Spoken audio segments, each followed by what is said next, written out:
예수님이 부활하신 날 우리는 기쁨과 감사를 안고 이 자리에 왔습니다. 이 예수님의 부활은 그저 오래전에 있었던 그런 이야기 속에 흘러간 부활이 아니라 오늘 살아가는 모든 사람에게 주시는 그 부활의 은혜인 줄로 믿습니다. 우리 주님이 부활하심을 통하여서 주님을 따라가는 모든 사람들은 다 죽음을 이기고 신령한 몸을 입고 하나님 나라에서 부활의 은혜를 가지고 살아가게 될 줄로 믿습니다.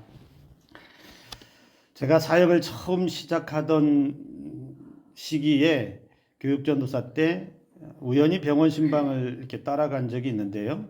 그곳에서 아마 연세가 80은 훨씬 넘은 것 같아요. 근데 그분이 나름 신앙생활도 잘 하셨고 교회 직분도 있었던 은퇴하신 집사님이셨는데 신방을 갔는데 풀이 다 죽고 말씀도 별로 안 하셔요. 원래 활발하시고 말씀도 잘하시는 분인데 근데 이렇게 이야기를 나누면서 옆에 듣는데 그분이 이런 말씀을 하십니다.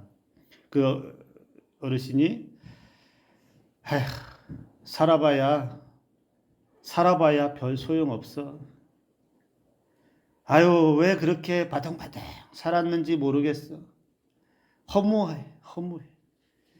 아유, 이제 나는 몸도 늙었고 병도 들었고 아무 소망 없어. 이제 바라는 것도 없어. 죽으면 그만이지. 이런 말씀을 하셔요. 여러분, 제가 여러분들에게 한번 물어보겠습니다. 여러분, 죽으면 그만인가요? 아무리 열심히 살아도, 아무리 노력하고 바둥바둥 살아도 죽으면 그냥 그걸로 끝인가요? 우리의 믿음은 죽음이 끝이 아니라는 것입니다. 죽음이라고 하는 것은 이 땅에서, 지금 우리가 밟고 있는 이 땅에서의 생명은 끊어지는 것이겠지만, 이 땅에서는 사라지는 것이겠지만, 그 죽음 다음에 우리를 기다리고 있는 것은 우리 주님이 부활하셨던 것처럼 내가 살았으니 너희도 살리라고 하시는 이 말씀대로 우리는 부활의 은혜를 가지고 영생의 은혜를 얻어서 새롭게 시작된다는 사실을 우리는 믿고 따라가고 있습니다. 그렇기에 우리는 이 땅에서 사는 것, 그리고 죽음이 전부가 아니고 끝이 아니라 새로운 시작이 우리를 기다리고 있다는 사실을 우리는 한순간도 잊지 말아야 합니다. 여러분, 사람의 인생에서 살면서 그 사람의 인생을 슬프게 하는 일들이 있다면 어떤 일들이 있겠습니까? 여러분들을 슬프게 하는 것들이 무엇이 있을까요? 지금까지 살아오면서 우리는 어떤 일들에 대해서 슬퍼하고 어떤 일들에 대해서 마음 아파하고 속상해하고 후회하고 절망하는 그런 체험을 해 보셨습니까? 사람을 슬프게 하는 건 많이 있을 수 있습니다. 사랑하는 사람과 이별을 할 때 슬프죠. 사랑했던 사람, 연인 관계도 그렇겠고 아니면 다시는 볼 수 없는 그런 이별을 한다면 그것도 슬픈 일이겠지요. 또 어떤 사람은 사업의 실패를 통해서 슬픔을 만날 수 있습니다. 인생의 쓰라린 경험을 하면서 좌절, 무너진 삶 때문에 슬퍼하는 사람들도 있습니다. 어떤 사람은 홀로 남겨진 자신의 인생을 돌아보며 외로움에 슬퍼하는 사람도 있습니다. 세상에 나밖에 없다라고 그렇게 생각하며 슬퍼하는 사람도 있습니다. 어떤 사람들은 자녀들 문제 때문에 슬퍼하는 사람들이 있습니다. 아무리 이야기해도 듣지 않는 자녀들, 아무리 기도해도 응답되는 것 같지 않은 자녀들 문제 때문에 매일매일 힘들어하고 슬퍼하는 사람도 있습니다. 궁극적으로 사람은 죽음을 만날 때, 또 죽음을 맞이할 때 사람은 슬퍼하고 절망하기도 합니다. 사랑하는 사람이 죽었거나 또는 가족과 친지, 부모, 형제 또는 친한 친구라든지 사랑하는 사람이 세상을 떠났을 때 그보다 큰 슬픔은 없을 것입니다. 우리는 인생을 한평생 살아가면서 이런 슬픔들을 수도 없이 마주쳐 왔고 지나왔습니다. 그런데 여러분 한번 생각해 보십시오. 만약에 이러한 슬픔 전부가 아니라 그 다음이 준비되어져 있다면 어떨까요? 사랑하는 사람과 이별하는 것이 슬픈데 그 이별 다음에 만남이라고 하는 것이, 다시 만난다라고 하는 것이 준비되어져 있다는 것을 안다면 그 이별이 슬플까요? 사업 실패하고 좌절한 실패한 인생에게 다시 일어날 수 있다는 약속이 주어져 있다면, 다시 회복된다는 약속이 주어져 있다면 그 실패가 결코 슬픈 것은 아닐 것입니다. 자녀들의 문제도 마찬가지이죠. 현재는 어렵고 현재는 답답하고 현재는 일이 안 풀려서 그 자녀들만 생각하면 어찌할 바를 모르지만 이 자녀가 언제 어느 때에 회복될 것이다, 언제 어느 때에 잘 될 것이다, 언제 어느 때에 돌아올 것이다 라고 하는 분명한 약속이 있다면 그 자녀의 문제로 그렇게 답답해하고 슬퍼할 이유는 없을 것 같습니다. 기다릴 수 있겠지요. 죽음도 마찬가지이죠. 현재는 죽는 것이 슬프고 두렵고 현재는 죽음이라고 하는 문제를 어떻게 해결할 수 없지만 그 죽음 다음에 준비된 은혜가 있다면, 그 죽음을 이길 수 있는 하나님의 은혜가 예비되어 있다는 사실을 우리가 믿을 수 있고 깨달을 수 있고 확신할 수 있다면 우리가 맞이하는 그 죽음이 두려울까요? 우리가 맞이하는 죽음이 결코 슬플까요? 다음이 준비되어져 있다면, 그 다음이 있다면 얼마든지 우리는 슬퍼하지 않고 기다릴 수도 있고 기뻐할 수 있고 감사할 수 있다라는 것입니다. 저희 때는 이 영화를 본 적이 없는데 여러분들은 아실 것 같은데 바람과 함께 사라지다라는 오래된 영화가 있죠.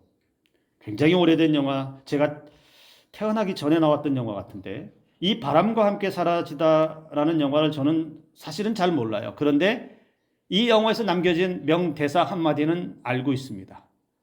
내일은 내일의 태양이 뜬다. 내일은 내일의 태양이 뜬다라는 명대사가 아주 유명하지요. 무슨 의미일까요? 현재의 어려움에 너무 연연하지 말라는 것입니다.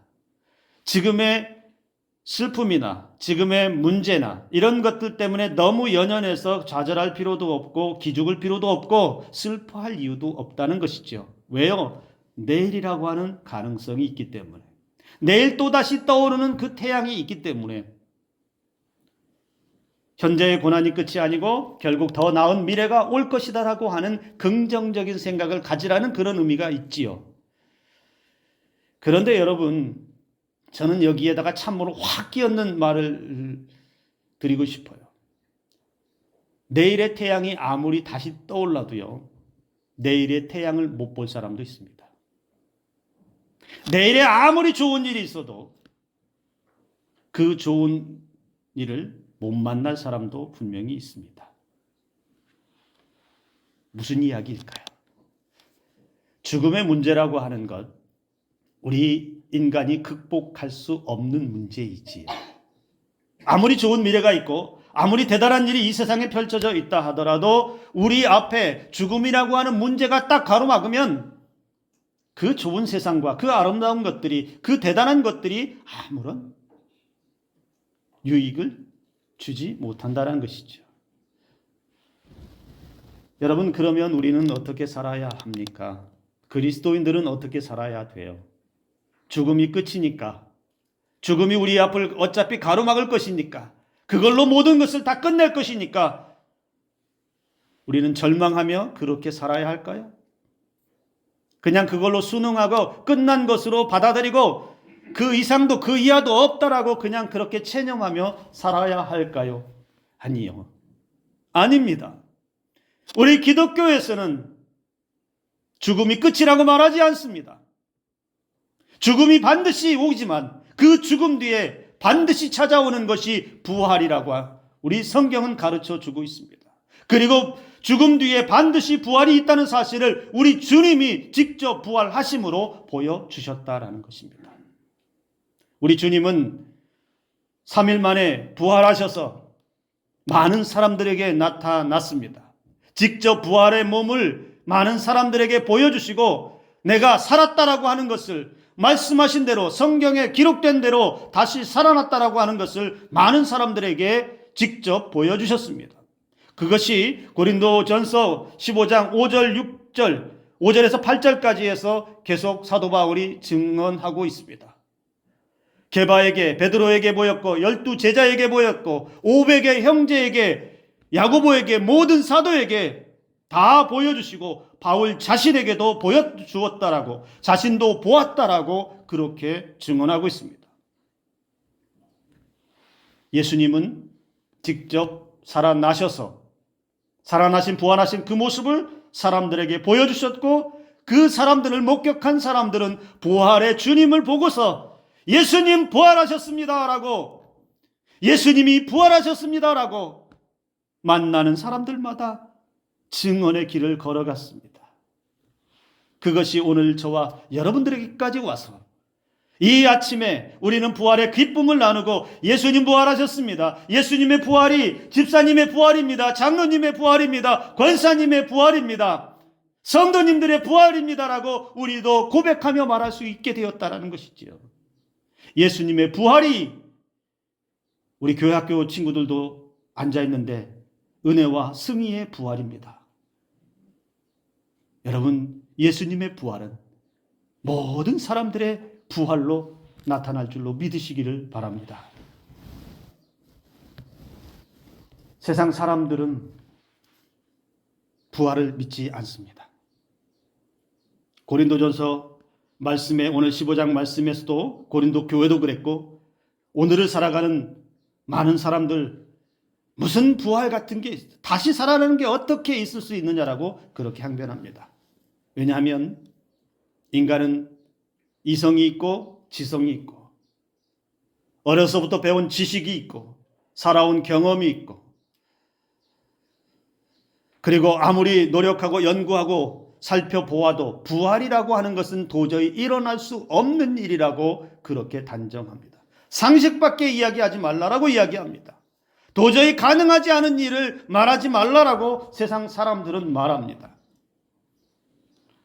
그런데요, 우리 인간이 아무리 이성이 대단하고 지성이 있고 지식이, 학식이 대단하다 하여도 그것으로 세상 모든 것을 다 증명할 수는 없습니다. 인간의 노력으로 인해서 과학이, 문명이 아무리 발달했어도 저 우주 끝에 뭐가 있는지 정확하게 알지 못합니다. 우주의 신비를 얼마나 밝혀내겠습니까? 인간의 능력이 아무리 뛰어나다 하더라도 인간이 보지 못하고 인간의 한계를 뛰어넘는 것들은 세상에 넘치고 넘쳐 있다는 것이죠. 인간의 지식은 매우 제한되어져 있습니다. 그렇기에 다른 사람들보다 내가 조금 더 안다고 해서, 다른 사람보다 내가 좀 더 배웠다고 해서, 다른 사람들보다 내가 좀 더 경험이 많다고 해서 그것을 가지고서 전부인 것처럼 그렇게 아는 척할 필요가 없습니다. 부활은 그렇게 해서 증명되어지는 것이 아니라, 부활은 이 땅에 오셔서 33년의 시간을 살았던 주님의 모습, 그리고 모든 죄와 허물을 대신 지시고 십자가에 죽으셨던 그 자리를 목격한 사람들, 그리고 말씀하신 대로 3일 만에 다시 살아나셔서 제자들에게 보이시고 500여 사람들에게 보이시고 수많은 사람들에게 나타나셔서 살아나셨다라고 하는 사실을 증명하셨던, 그리고 그것을 목격했던 사람들이 예수님의 부활을 증언했다라는 것입니다. 본 사람이, 목격한 사람이 한두 사람이 아니라 수백 명의 사람들이, 많은 사람들이 보고 증언한 것을, 그것을 아니라고 누가 말할 수 있겠습니까? 누가 이것을 꾸며낸 이야기라고, 신화와 같은 이야기라고 말할 수 있습니까? 목격자의 증언이 분명하게 살아 있었는데, 그들의 증언에 따라서 오늘 여기까지 온 그 부활의 은혜가 오늘 저와 여러분들에게도 왔다는 사실을 잊지 마시길 바랍니다. 고린도 교회도 부활을 믿지 않았습니다. 죽은 자들의 부활은 없다라고 주장하는 사람들이 있었습니다. 고린도 교회가 어떤 교회입니까? 당시 문명의 발달로 인해서 헬라 철학이 주류를 이루고 있고, 그러면서 그 고린도 지역에는 영지주의 이단이 득세를 하고 있습니다. 이 영지주의 이단이 어떤 사람들입니까? 영혼은 선한 것이지만 육체는 악한 것이라고 주장해서 선한 영혼은 부활하겠지만 악한 육체는 부활하지 않는다라고 주장했습니다. 헬라 철학도 마찬가지입니다. 그들은 지혜와 지식을 쌓아가면서 고상하게 여기며 받아들였습니다. 그래서 세상의 지혜는 대단하다고 그들은 칭찬하며 그 지혜와 지식을 얻기 위해서 논쟁하고 토론하면서 가장 고상한 것이라고 그들은 생각했습니다. 그래서 고린도 교회 성도들 가운데서도 영지주의자들의 가르침은 받아들이고 헬라 철학의 그 철학자들의 그 궤변과 같은 이야기들조차도 지식으로 최고의 지성으로 받아들이면서도 부활이 있다는 사실을 외면했다라는 것입니다. 그래서 사도 바울은 그 고린도 교회 성도들에게 성육신에 대해서 그리고 부활에 대해서 가르치면서 영지주의자들의 그 허무한 주장, 그 이단 사이비와 같은 주장들을 배척하고 부활의 은혜를, 부활의 산 소망을 고린도 교회 성도들에게 전하고 있고 오늘 우리에게도 전하고 있다라는 것입니다. 사랑하는 성도 여러분, 오늘 우리가 살고 있는 이 시대, 죽은 사람이 다시 살아나는 일이 있을 수 없다라고 말하는 사람이 많은 이 시대에 여러분, 우리가 믿는 기독교는 과연 무엇을 쫓아가고 있습니까? 여러분, 기독교는 하나의 철학이나 윤리적 사고를 가르치는 그런 종교가 아닙니다. 선을 추구하고 어떤 하나의 종교를 만들어서 착한 사람 만들어내고 의로운 사람 만들어내고 세상에 인정받는 사람들, 그런 사람들을 만들어내는 종교가 아니라는 겁니다. 도를 닦아서 참선을 하고 깨달음을 얻기 위한 그런 종교도 아니라는 겁니다. 기독교는 철저하게 예수 그리스도의 십자가의 은혜로 나아가서 모든 죄와 허물은 죽고, 그러나 그 죽은 자리에서 예수 그리스도의 부활에 따라서 부활의 은혜를 따라가는 종교, 즉 죽어지는 종교가 아니라 살아나는 종교가 바로 기독교라는 사실을 우리는 잊지 말아야 합니다. 우리가 그래서 예수를 믿는다라고 하는 것은 어떤 의미를 가지고 있느냐? 우리가 예수를 믿고 있고 신앙생활을 하고 있다는 것은 여러분, 죄로부터 구원을 얻고 그리고 영원한 생명의 은혜를 얻어서 우리 주님과 함께 하나님 나라에서 영원히 사는 것을 소망하며 살아가는 것입니다. 우리는 결코 이 땅에서 죽어지는 인생으로 끝나지 않습니다. 그냥 이 땅에서 한평생 잘 먹고 잘 살자 이렇게 해서 그냥 생을 마치는 그러한 사람들이 아니라 주님과 함께 주님의 은혜로, 십자가의 은혜로 우리의 모든 죄가 사해지고 구원을 얻어서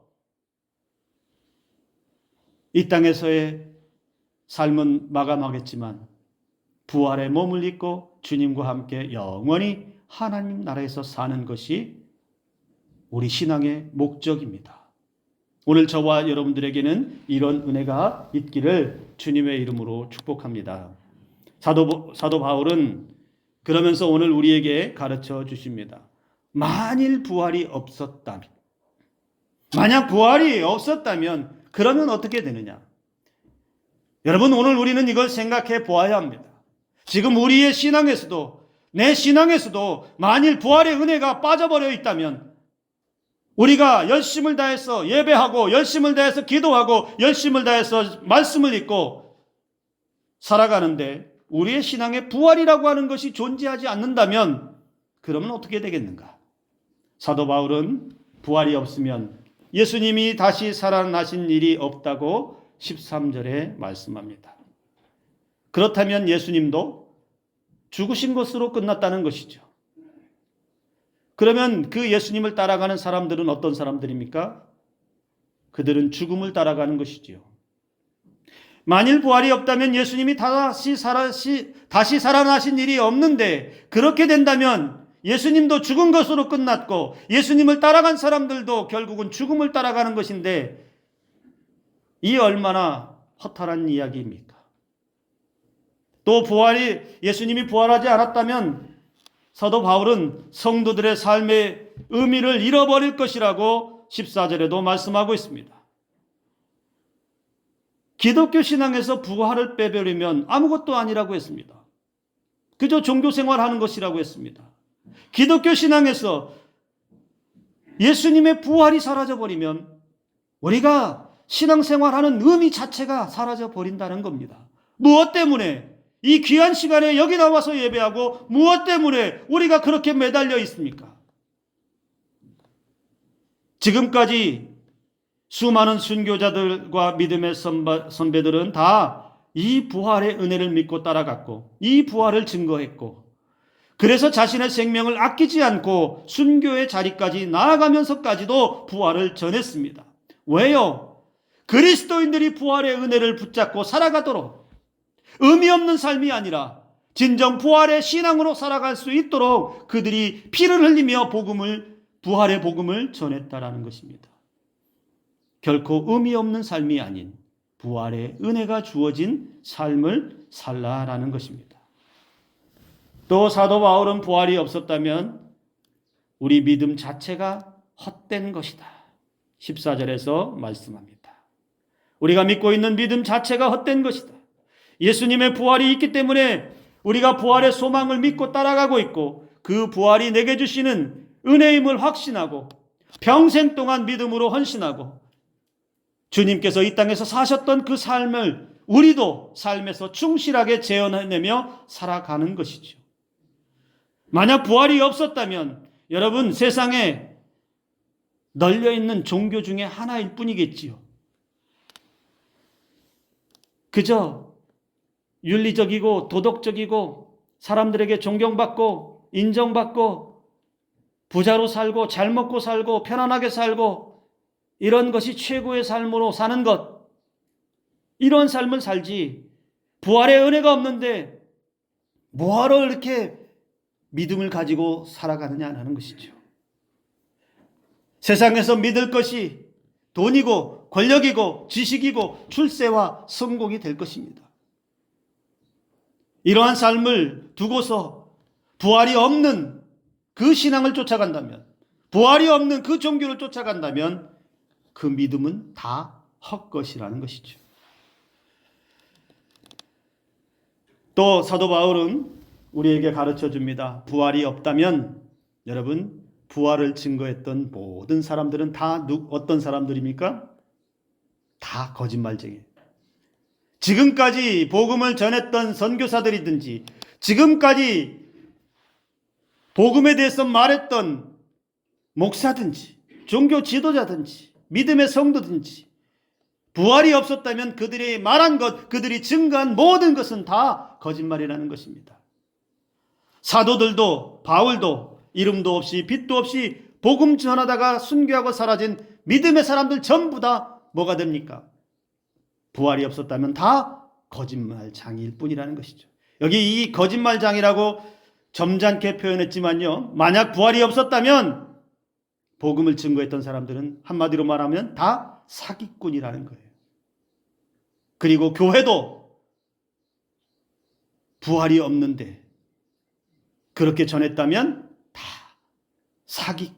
역대급 사기 종교에 불과할 뿐이라는 것입니다. 그리고 여기 앉아있는 저와 여러분들도 거짓말쟁이고 사기꾼이 될 수밖에 없다는 것이죠. 부활이 없는데, 부활의 은혜가 없는데, 이 땅에서 죽음으로 끝나는 것인데 왜 2000년이 넘는 시간 동안에 믿음을 지켜오고 있습니까? 거짓말일까요? 속아서 그럴까요? 거짓말에 속았기 때문에? 사기꾼에게 넘어갔기 때문에? 아니요. 오히려 그것은 부활의 은혜가 있기 때문에, 부활의 은혜가 있기 때문에, 부활의 산소망이 있기 때문에 죽어갔던 사람들도, 순교했던 사람들도 그 부활의 산소망으로 견뎌내며 살아갔고, 그 믿음을 따라가는 믿음의 후배들과 후손들도 그 부활의 은혜에 따라서 살아가기 때문에 거짓말이 아닌 진리가 2000년이 넘는 시간 동안에 계속해서 우리와 함께 있다라는 것입니다. 부활이 없다면 또 어떤 일이 일어난다라고 말합니까? 부활이 없다면 이 땅에 있는 모든 사람들은 여전히 죄 가운데 있을 것이다. 죄가 해결되지 못한다는 것입니다. 사람은, 이 땅에 있는 모든 사람은 성경에 이르기를 다 죄인이라고 말했습니다. 의인이 없나니 하나도 없다라고 말하고 있습니다. 모든 사람이 아담 이후에 범죄했다, 죄인이다라고 말하고 있는데, 만약 부활이 없다면 우리는 다 죄인 그대로 있게 될 뿐이라는 것입니다. 죄의 영향력 아래에서 그렇게 죄에 매여서 살아갈 수밖에 없다라는 것입니다. 그런데 우리 주님은 십자가에 달려 죽으심으로, 죄와 허물들을 지심으로 죄는 죽고 사망의 권세는 죽고 어떻게 되었느냐? 부활의 영광으로 살아나셨습니다. 즉 우리를 구원하신, 죄 가운데 구원하신, 사망 가운데 구원하신 은혜를 우리에게 주셨다라는 것입니다. 그래서 우리는 그 부활의 은혜를 힘입어서 더 이상 죄에 매이지 않고, 더 이상 죄의 자녀도 아니며, 더 이상 죄로 신음할 이유가 없이 우리는 주님의 그 은혜를 통하여서 거룩한 하나님의 자녀로 살게 되었다라는 것입니다. 우리는 이 은혜를 결단코 잊어서는 안 됩니다. 부활이 없다면 또 18절에서 성도들의 죽음도 헛되다라고 말합니다. 앞에서도 말했지만 우리는 죽는 것으로 끝이 아니고, 기독교에서는 죽음을 두려워하지 않습니다. 죽음이 슬픈 것이라고도 말하지 않습니다. 왜냐하면 다시 깨어나기 때문에 그렇습니다. 그래서 성경은 성도의 죽음을 죽었다 표현하지 않고 잠잔다 이렇게 표현합니다. 여러분, 잠을 잔다라고 하는 것은 무슨 의미입니까? 다시 깬다라는 것입니다. 시간이 되면, 때가 되면 다시 눈을 뜨고 일어나는 것을 우리는 잠잔다라고 말하지요. 성경은 우리에게 죽음에 대해서 잠자는 것이다. 즉 다시 깨어난. 그렇기에 우리는 우리가 이 땅에서 살다가 죽는 것이 결코 헛된 것이 아니라, 이 땅에서 죽음은 바로 부활의 문이 열리는 은혜임을 여러분 잊지 마시기를 바랍니다. 그러나 믿음 없이 살다가 죽음으로 끝나는 것, 이것은 허무한 것이지요. 왜요? 그 부활의 은혜가 있겠지만 심판이 그를 기다리고 있겠지요. 이 땅에서 그저 한평생 잘 먹고 잘 살자 이런 삶이 아닌 부활의 은혜 따라서 살아가는 저와 여러분들 되기를 주님의 이름으로 축복합니다. 그래서 사도 바울은 마지막에 부활이 없다면 성도들이 세상에서 가장 불쌍한 사람이라고 말씀하고 있습니다. 왜 불쌍합니까? 우리 성도들은 어떤 삶을 살죠? 예수님의 이름으로 섬김과 희생과 사랑과, 그리고 때로는 고난과, 때로는 죽음 앞에서도 견뎌내는 삶을 삽니다. 인내하는 삶을 삽니다. 절제하는 삶을 삽니다. 남을 배려하고 사랑하는 삶을 살기 위해서 힘을 씁니다. 어떻게 해서든지 이웃에게 복음을 전하면서 그들도 하나님의 나라에 들어갈 수 있도록, 부활의 은혜를 얻을 수 있도록 증거하며 살아갑니다. 그런데 부활이 없다면 왜 이런 삶을 살아갑니까? 뭐 하려고? 부활이 없는데 섬기고 희생하고 손해보며 고난받으며 복음 때문에 죽음의 위협을 받으며 살아가야 할까요? 그냥 자기 편한 대로 살면 되잖아요.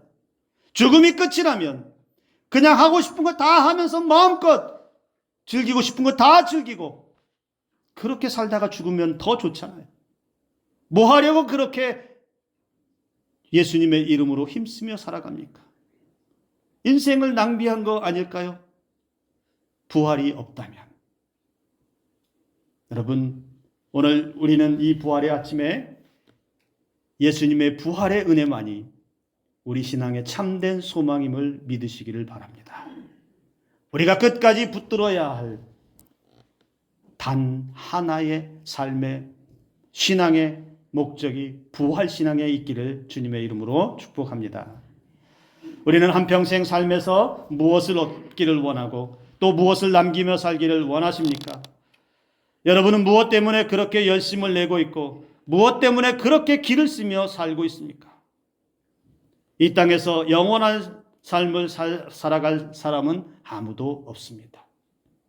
최고의 권력자도, 최상위 부자도, 최고의 인기를 누리고 인정받는 사람도 이 땅에서는 반드시 마침표를 찍을 날이 있고, 그리고 이 땅에서 마침표를 찍을 때는 전부 빈손으로 떠나게 되어 있습니다.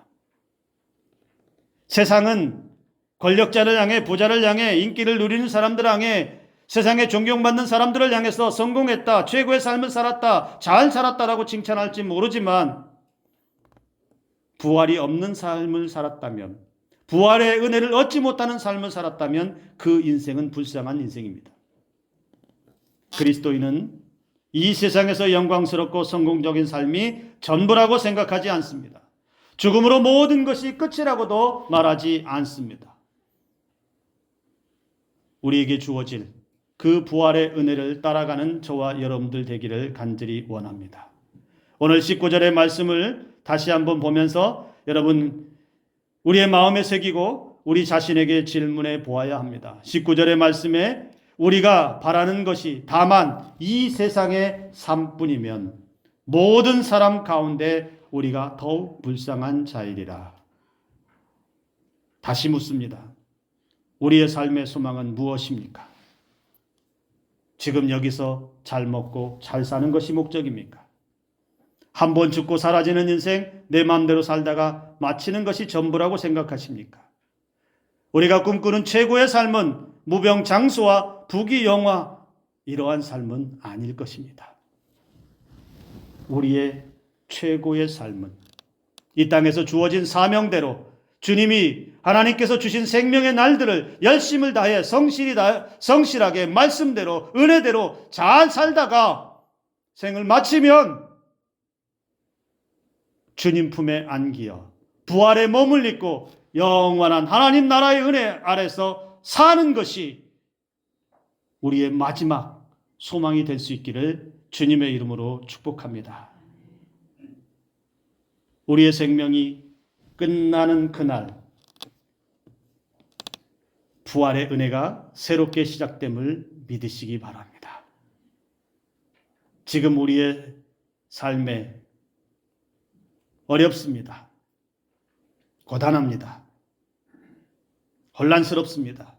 두렵습니다. 어찌할 바를 모르겠습니다. 그러나 여러분, 이 어려운 시대에, 이 힘겨운 시대에 우리 부활의 산소망으로 견뎌내기를 주님의 이름으로 축복합니다. 초대교회의 그 많은 믿음의 선배들은 칼이 목에 들어와도 죽음의 위협이 삶을 덮어도 그들은 부활의 소망을 가지고 주님 오실 그날을 기다리며 견뎌내었습니다. 삶이 어렵다고 힘들다고 여러분 결코 좌절하거나 무너지지 않고 세상이 타락하고 악해질수록 우리는 부활의 소망을 가지고 사람들을 향해서 예수님이 부활하셨습니다. 그 예수님의 부활이 우리의 부활이 됩니다. 예수님의 부활로 인해서 모든 사람에게 주시는 부활의 은혜를 만나십시오라고 선포하며 살아가고 부활의 산소망을 가지고 이 험한 세상을 승리하며 살아가는 우리 모두가 되고 그리고 우리 자녀들의 삶이 되기를 주님의 이름으로 축복합니다. 기도합니다.